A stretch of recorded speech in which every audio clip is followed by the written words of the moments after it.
नमस्कार। प्रभात साक्षी news network और आप सभी का स्वागत है। पूर्वोत्तर के दो राज्यों अरुणाचल प्रदेश और सिक्किम के विधानसभा चुनाव परिणाम सामने आ गए हैं। दोनों ही राज्यों में जनता ने वर्तमान सरकार को ही दोबारा सेवा का अवसर दिया है। हालांकि ये दोनों परिणाम बहुत बड़े संदेश भी देकर गए हैं। पहला संदेश यह है कि बीजेपी ने पूर्वोत्तर में अपनी जड़ें गहरे तक जमा ली हैं। दूसरा संदेश यह है कि कांग्रेस यहाँ खत्म हो चुकी है। तीसरा संदेश यह है कि क्षेत्रीय दल पूर्वोत्तर में व्यापक जनाधार रखते हैं। जहां तक सिक्किम की बात है तो आपको बता दें कि सिक्किम क्रांतिकारी मोर्चा यानी एसकेएम लगातार दूसरी बार सिक्किम की सत्ता में लौट आई है और उसने 32 सदस्यीय विधानसभा में 31 सीटों पर जीत दर्ज की है।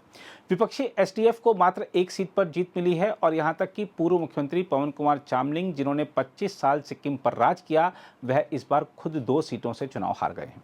मुख्यमंत्री प्रेम सिंह तमांग के नेतृत्व वाले एसकेएम ने सत्ता में प्रचंड बहुमत के साथ लौटकर नया इतिहास रच दिया है। मुख्यमंत्री प्रेम सिंह तमांग ने अपनी पार्टी को तो जीत दिलाई ही, साथ ही वह अपना भी चुनाव बड़े अंतर से जीतने में सफल रहे हैं। यही नहीं, उनकी पत्नी कृष्णा कुमार राय ने भी नामची सिंघी दांग निर्वाचन क्षेत्र से चुनाव जीत लिया है।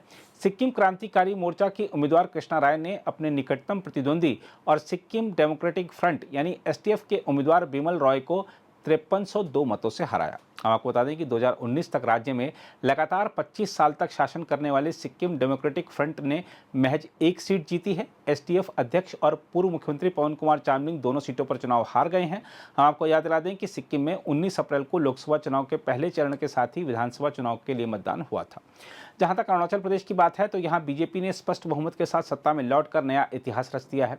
भारतीय जनता पार्टी 60 सदस्यीय विधानसभा में 46 सीटें जीतकर लगातार तीसरी बार अरुणाचल प्रदेश की सत्ता में लौट आई है। हम आपको बता दें कि बीजेपी ने 60 सदस्यीय विधानसभा में 10 सीटें पहले ही निर्विरोध जीत ली थीं। मुख्यमंत्री पेमा खांडू निर्विरोध जीतने वाले 10 उम्मीदवारों में से एक हैं। बीजेपी ने 2019 में 41 सीटों पर जीत हासिल की थी। इस बार वह 5 सीटें और जीत गई है। हम आपको बता दें कि अरुणाचल प्रदेश में चुनाव के पहले चरण में 19 अप्रैल को विधानसभा और लोकसभा चुनाव के लिए एक साथ मतदान हुआ था। वहीं नेशनल पीपुल्स पार्टी यानी एनपीपी ने 5 सीटों पर जीत हासिल की है और पीपुल्स पार्टी ऑफ अरुणाचल, राष्ट्रवादी कांग्रेस पार्टी और निर्दलीयों ने कुल मिलाकर 8 सीटें जीती हैं। कांग्रेस को मात्र एक सीट से संतोष करना पड़ा है। हम आपको बता दें कि राहुल गांधी अपनी भारत जोड़ो यात्रा लेकर अरुणाचल पहुंचे थे, उसके बावजूद यहां पार्टी का निराशाजनक प्रदर्शन रहा है। बहरहाल, आइए देखते हैं इन दोनों राज्यों के परिणाम पर आई राजनीतिक प्रतिक्रिया। मैंने कहा कि बीजेपी एक बहुत ही एक डिसिप्लिन पार्टी है, ये अन्य पार्टी का जैसे नहीं है। इसमें पार्टी जो निर्णय लेता है उसको हम लोग फॉलो करना होता है। इसमें कोई भी उम्मीदवार नहीं होता है भारतीय जनता पार्टी में, कोई भी सीएम के उम्मीदवार। जी, ये निर्णय कब तक हो जाएगा? जैसे कहा हमने 4 तारीख का बाद ही, क्योंकि एमएलएस को आना होता है और एमएलएस का एक ऑफिशियल मीटिंग बैठना होता है, तो उसमें एक सीनियर व्यक्ति भी बैठेंगे पार्टी की ओर से।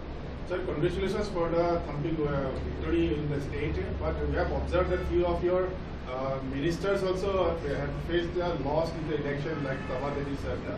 So, what could be the reason that BJP candidate also losing election, despite the very good position in the state as a development or other activities?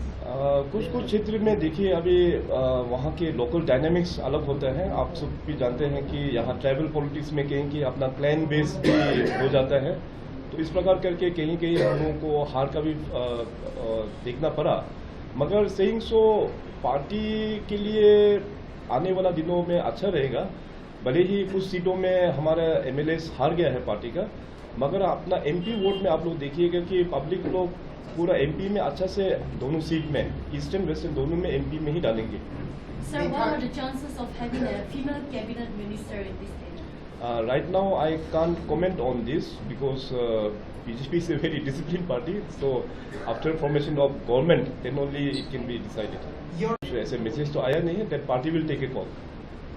Sir, initially campaign के समय में आप लोग ने कहा है कि जो अलाइन जो पार्टीज है, जैसे कि नॉन बीजेपी पार्टी को जितना फंड्स मिलेंगे जो पार्टी के थ्रू से मिलने वाला, तो वो नहीं मिल पाएंगे बोले। तो व्हाट अबाउट अभी जो कैंडिडेट कुछ अलग पार्टी नॉन बीजेपी कैंडिडेट्स भी जीते हैं, तो what do you have to say on this? नहीं, जहाँ जहाँ जरूर पार्टी का टिकट को जीत हासिल तो नहीं हुआ, मगर डेवलपमेंट के दृष्टि से देखिए भारतीय जनता पार्टी, जैसे मैंने कहा कि 2019 में भी 41 सीट से जीता, यानी कि 19 सीट में 2019 में हार गया। तो इस बार हम लोगों का सीट बढ़ के अभी हो गया है 46, तो 14 सीट में बीजेपी हारा हुआ है। इसका मतलब ये नहीं है कि डेवलपमेंट उस 14 सीट कॉन्स्टिट्यूंसीज में नहीं होगा, वो सरकार का रिस्पॉन्सिबल होता है, सरकार सबका होता है, डेवलपमेंट जरूर करेंगे। Sir, what about your views about Congress party? They have restricted Congress party for 1 seat here this time. ये देखिए अभी जिस प्रकार से अरुणाचल प्रदेश और नॉर्थ ईस्ट में, इसमें मैं हल्का सा पीछे कुछ मैं लेके जाना चाहूँगा कि नॉर्थ ईस्ट और अरुणाचल में लंबा समय तक कांग्रेस ने रूल किया है। तो इसमें देखिए कि नॉर्थ ईस्ट और अरुणाचल को एक करप्ट सिस्टम, एक यूनिट बना के रखा उन्होंने। दिल्ली में जो बैठने वाला कांग्रेस के लीडर्स, उस वक्त में यहाँ नॉर्थ ईस्ट में काम करवाना हो तो पैसा वहाँ दिए बिना यहाँ काम होता नहीं था। बीजेपी आने के बाद अभी हमारा अरुणाचल प्रदेश में आज जो वोटिंग का काउंट का जो रिजल्ट आया है उसको देखिए, और बाकी नॉर्थ ईस्ट का राज्य में भी देखिए, बीजेपी का प्रति काफ़ी लाइकिंग है, क्योंकि BJP is a party with a difference. So इस प्रकार से जो डेवलपमेंट को देखते हुए तो पूरा बीजेपी का साथ दे रहा है। और कांग्रेस का तो देखिए अभी पूरा जड़ से उखड़ दिया है। यहाँ पे केवल आउट ऑफ 60 कॉन्स्टिट्यूंसी केवल 1 में ही उन्होंने जीत दर्ज कर पाया है। इससे साफ इंडिकेशन है कि there is no place for Congress in Arunachal Pradesh. CM साहब इस बार उम्मीद कर सकते हैं कि एक महिला मंत्री आपके कैबिनेट में आएगी? देखिए इसमें मैंने कहा कि फिलहाल क्योंकि अभी हम लोग का नया गवर्नमेंट फॉर्मेशन में टाइम लगेगा, तो इसका निर्णय बाद में पार्टी जो निर्णय लेगा उसका हिसाब से हम लोग करेंगे। पार्लियामेंट्री इलेक्शंस में अरुणाचल प्रदेश में, लोकसभा में बीजेपी ईस्टर्न अरुणाचल और वेस्टर्न अरुणाचल में देखिए दोनों हमारा जो उम्मीदवार है श्री किरण जी यहाँ वेस्टर्न से और तबीर गांव जी ईस्टर्न से, दोनों अच्छा मार्जिन से जितना तय है। ये बीजेपी दोनों सीट्स बीजेपी में ही जाएंगे। खांडू साहब, जब कैंपिंग शुरू हुआ था तो बीजेपी एक टारगेट लेके चल रहा था कि जैसे दिल्ली वाला करता है 400 पार, ऐसा करके अरुणाचल में 50 पार करके एक नारा लेके चल रहा था।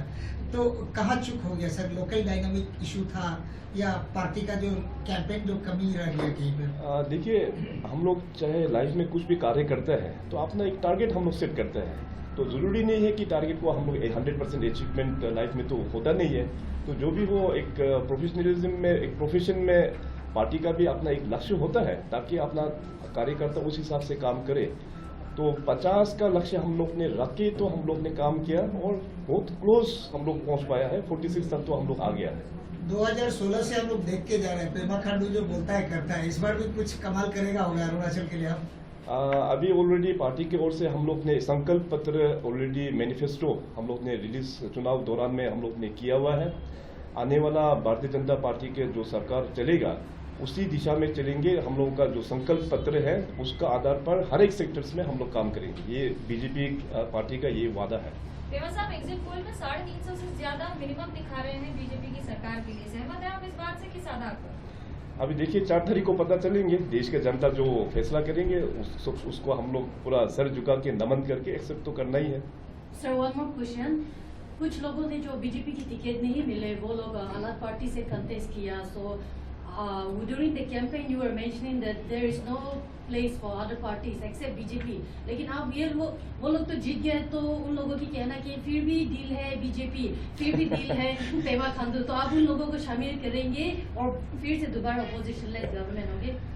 ये आज जो 60 कॉन्स्टिट्यूंसीज में बीजेपी का जो 46 जीत हुआ, इसके अलावा जो अन्य जो पार्टी, अलग अलग पार्टी, वेरियस रीजनल पार्टीज में अराउंड 14 सीट जो गया है, तो ओरिजिनली तो वो लोग भी बीजेपी का ही था। सीट टिकट नहीं मिला, कुछ लोग ने छोड़ के फिर अलग पार्टी में जाकर टिकट ले लिया। मगर देखिए politics is an profession. So Bharatiya Janata party काफ़ी एक मैच्योर पार्टी है और बहुत एक प्रोफेशनल एक पार्टी है। तो इस प्रोफेशनल पार्टी में ऐसे नहीं होते कि आपका मन चाहे जब चाहे छोड़ के चला जाओ, जब चाहे फिर आके ज्वाइन कर लो। तो ये इससे क्या होता है कि अपना पार्टी का डिसिप्लिन भी खराब होता है। तो ऑलरेडी पार्टी का ये निर्णय पहले से ही लिया हुआ है कि अलग अगर कोई भी दूसरा पार्टी से जीत के आएंगे उसको भारतीय जनता पार्टी में शामिल नहीं करेंगे। सर, कॉन्स्टिट्यूंसी को लेके तो वहाँ पे अभी SIC केस अभी SIC अंडरटेक कर रहा है और इन्वेस्टिगेशन भी जारी है एज पर द SIC। तो ऐसे like what do you have to say on this कि इसमें ऑलरेडी बीजेपी ने ऑलरेडी कंप्लेन तो दर्ज किया है, तो उस कंप्लेन को देखते हुए सरकार ने ऑलरेडी मैटर को SIC में हम लोग ने हैंड ओवर कर दिया है। सो जॉब फॉर वोट का जो सिलसिला है already matter is under investigation. सरकार की ओर से मैं आप सभी जो मीडिया दोस्तों आप सभी को ये बोलना चाहेगा कि इसमें जो भी कल्प्रिट है उसको एज पर नॉर्म्स उसको सजा भी जरूर मिलेंगे। फोन थोड़ा साइलेंट कर दीजिए प्लीज काइंडली।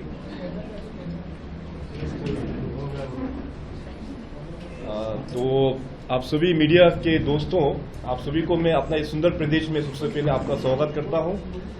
और आज अरुणाचल प्रदेश के लिए बहुत ही एक हिस्टोरिक एक ओकेजन है।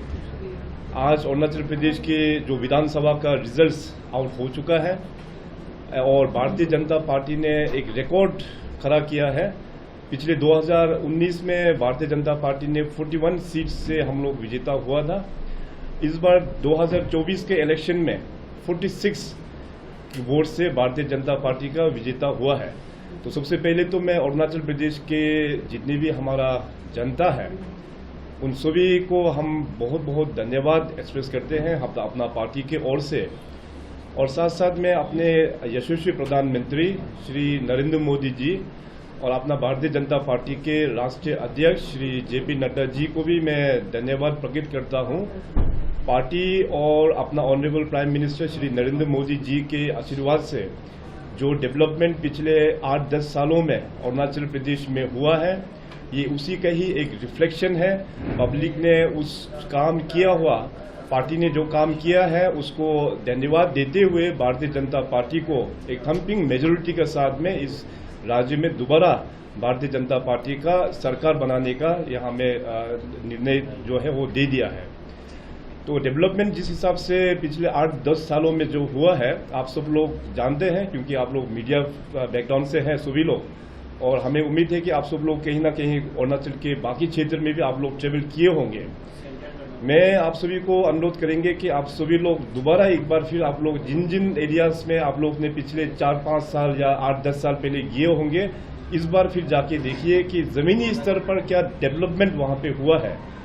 बीजेपी सरकार केंद्र में आने के बाद अपना मोदी साहब ने जिस हिसाब से जो काम किया है अरुणाचल प्रदेश टोपोग्राफिकली बहुत ही एक चैलेंजिंग एक राज्य है उसका बावजूद भी यहाँ पे जो 10 साल में जो डेवलपमेंट बीजेपी सरकार ने जो दिया है इट इज़ वेरी हिस्टोरिक। तो जनता काफ़ी खुश है। अपना यशस्वी प्रधानमंत्री जिस प्रकार से अरुणाचल और हमारा नॉर्थ ईस्ट के जनता को प्यार करते हैं हमारे ऑनरेबल प्राइम मिनिस्टर साहब हमारे जनता का प्रॉब्लम्स को वो समझते हैं उसको एड्रेस करते हैं। तो ये एक अच्छा एक इंडिकेशन है। अभी 4 तारीख में MPs का भी काउंटिंग होगा। तो आप सबको पता है कि अरुणाचल प्रदेश का दूसरा नाम है लैंड ऑफ राइजिंग सन, उगता सूरज का भूमि है। तो उगता सूरज का भूमि से भारतीय जनता पार्टी ने एक विजेता हम लोग ने प्राप्त किया है। इसी दिशा में अपना 4 तारीख में भी अपना भारतीय जनता पार्टी का सरकार दिल्ली में बनेंगे और अपना यशस्वी प्रधानमंत्री नरेंद्र मोदी जी का तीसरी बार प्रधानमंत्री बनना ये तय है। बहुत बहुत धन्यवाद। तीसरी बार मोदी जी आ रहे हैं तो तीसरी बार भी पेमा खांडू आ रहे हैं। इसमें हम लोग का क्लेम नहीं करता है। अभी प्रोसेस कंप्लीट होने के बाद तो पार्टी अपना एक प्रोसेस होता है वहाँ से एक सीनियर व्यक्ति को यहाँ भेजेंगे। इसके बाद पार्टी जो डिसाइड करेंगे वही मुख्यमंत्री बनेंगे। आप क्लेम करेंगे स्टेक क्लेम अभी क्योंकि MP का वोट 4 तारीख को काउंटिंग होने के बाद तो भी हमारा जितने भी जो जीते हुए MLA हैं वो लोग ईटानगर आएंगे। तो आने के बाद पार्टी फिर अपना प्रोसेस होगा उसमें अपना BJP के लेजिस्लेटर्स पार्टी मीटिंग होने के बाद तब जाके स्टेक क्लेम करेंगे। अगर आप भी लेना चाहते हैं देश दुनिया की तमाम जानकारी तो आज ही सब्सक्राइब करें हमारे चैनल को। साथ ही नीचे दिए बेल आइकन को जरूर दबाएं ताकि हर अपडेट आप तक पहुंच सके।